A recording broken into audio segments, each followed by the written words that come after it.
Okay, guys, so now we're on our second fantasy scene. And just like the first two, you need to have three examples of characterization.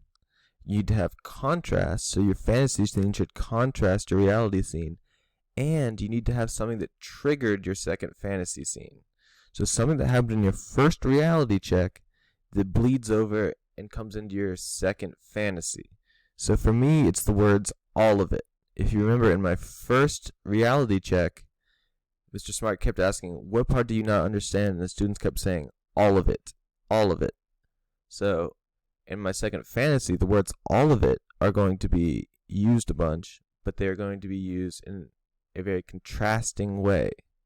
So this is my second fantasy. All of it, Sensei, shouted the students in unison.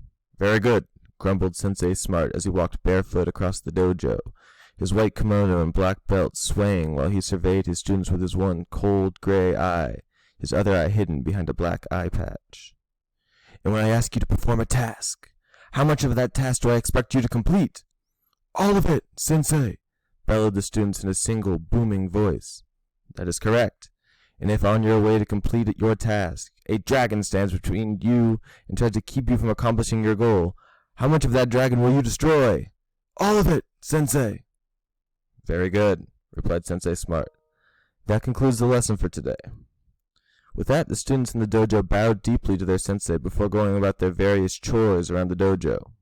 A young student approached Sensei Smart and tugged at the hem of his kimono. Sensei Smart, said the boy, there are several elders from the village who are here to see you. There, at the entryway of the dojo, Sensei Smart found 3 of the village elders bent down in supplication to him, offering him baskets of food and drink.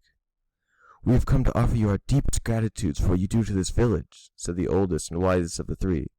Your influence on our young men and women has no equal. We humbly submit these tokens of our appreciation to you, great Sensei. Sensei Smart beckoned them to rise with a nimble turning of his wrist.